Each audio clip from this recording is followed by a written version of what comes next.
So today's pro coaching tip is about fear. Uh, it's a very common thing. We all experience it, and it's tough because in a lot of ways we do need fear. We need fear to help us to basically to not kill ourselves. If you didn't understand about the fear, through fear, we get to understand things like consequences, danger, things of that sort. And in an evolutionary sort of sense, fear is a protector. So obviously, in that sense, it's a great thing we all needed. I remember before I got married, my dad telling me, he said, I mentioned to him, I said, Dad, I'm really scared about this. I'm nervous. This is such a huge thing. And I remember him kind of laughing at me and saying, if you weren't afraid, I'd be afraid for you. When you're doing something that's bigger than what you know, then you should be afraid. And that's what keeps you safe. That's what keeps you humble. That's what keeps you hungry. That's what keeps you trying to do the right thing because that fear that you'll get it wrong. Now, I guess the flip side of that is that fear can be bad and pervasive, and in all honesty, uh, that's where most of our association with fear comes from, at least in the current day. So it'll be a case where you say, "Man, I am really, really good at sewing. I should be a seamstress. I'm really good at cooking. I should open a restaurant. I want to do something outside of my comfort zone." And a lot of times right now, we won't try. We won't move forward. We won't do anything because we're gripped by fear. Now, the good thing about fear is that at least on a surface level is very understood. So we get an idea of what it looks like, what it feels like, why it happens, that sort of thing. So the first thing you want to do when addressing your own fear, take a look at it because in some cases, on an individual level, we may not recognize that what we're experiencing is fear, or in some cases, anxiety. What we want to look at are some of the things that'll let you know. So if you don't know just right off what it is, when you're feeling this fear, you'll have typically a more rapid heartbeat. You may start to breathe really fast or have really shallow breaths. Your muscles may feel weak or limp, or you may feel really tensed in the muscles. For me, I feel it in my shoulders. Like I'll realize that my shoulders are really tense, like I'm flexing my shoulder muscles, and and that'll be a signal for me that I am feeling anxious or fearful. You may have a lot of sweating.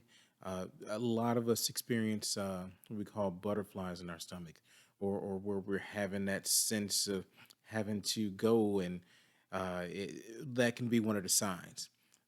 We'll typically we may feel dizzy, or it may be a case that we feel like we can't eat, or we may feel frozen or stuck in the moment or in the spot. We may have dry mouth, or we may have cold sweats. So those are a few of the things that at any point in time you can just take a look at yourself and you can see, oh hey, this is something that could tell me I'm going through some fear or some anxiety. And it's important that you actually note when that's happening, what situations, what was happening around you, how did you feel, uh, what were you thinking about? Because what will happen is that once you start to recognize these things, you can actually start addressing them. That brings me to the ideas of what you can do to kind of help yourself in that situation. So the first thing is what I was just mentioning. Excuse me, you want to know who you are. You want to know yourself. Once you start taking a look at what you yourself are going through, because it's going to be different for different people. I don't typically get cold sweats, or uh, I don't feel dizzy, but someone else may feel those exact things. So if I felt dizzy, I'm going to think it's probably something else going on. Know who you are, know your moods, know what triggers this. Once you get to know that, again, you want to write these things down. You want to take account of those things and make sure you have them not just in mind, but somewhere where you can see them so that you can start putting the equation together of what equals up to causing you to have fear or anxiety or panic attacks or paranoia, because these things all build upon each other. Another one of the main things you can do is address it. You can address your fears. If you have a fear of elevators, if you can, because in some cases it moves beyond a fear into like a phobia where it starts to be really prohibiting. But if you just have like a generalized fear of something, address it. Address it step by step. Uh, you can actually it's called exposure therapy, but you can actually slowly introduce whatever the fear causer is in your life.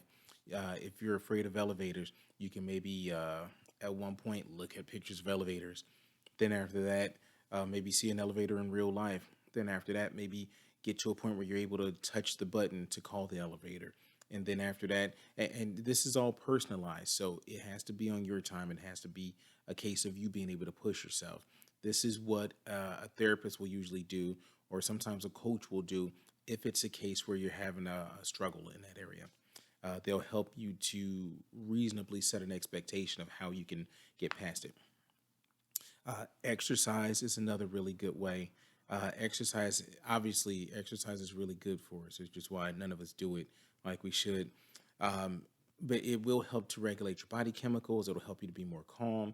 It'll help you to concentrate more. So exercise actually helps negate fear and anxiety. Relaxation techniques such as breathing. Some people like meditation, things of that sort. One quick breathing exercise that I've learned that helps me immensely. I told you I feel the stress and the strain in my shoulders.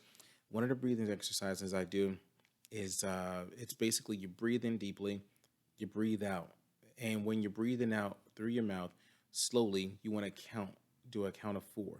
So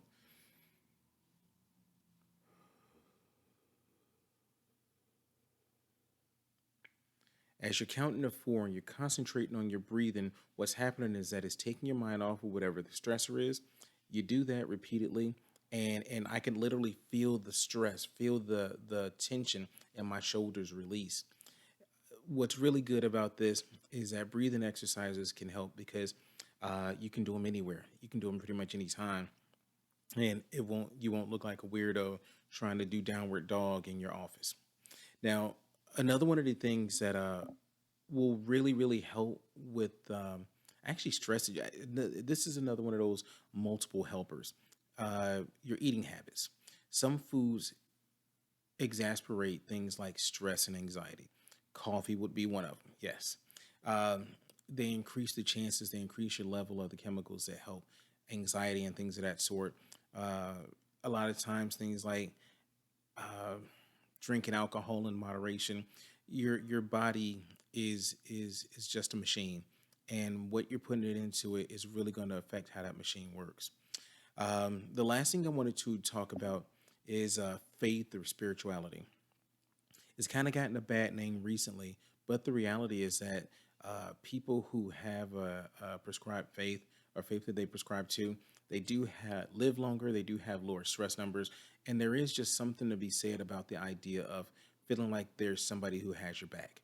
A lot of us would like to use people in that sense, but you may not have noticed, but it is the case. People are sometimes pretty shaky in that respect. So, as far as having something bigger than yourself, it's a really good thing when it comes to things like stress and anxiety and phobias. Having that higher power, even in the 12-step programs, you'll notice that they start off with having a higher power.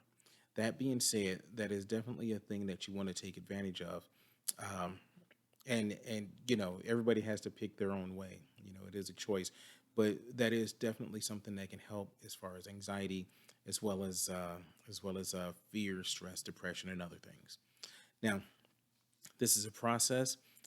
You will probably lack some of the tools and maybe some of the desire to actually address some of these things. Sometimes it can get hard. If that's the case, there are numerous uh, uh, things that you can take a look at for yourself online. If you get past that point, you need help, you can reach out to me. My website, www.bethinklive.com. Feel free, reach out, set an appointment for a free information session. We can talk about it, and hopefully we can be of some help to you. All right. Thank you so much. You have a great one. Bye bye.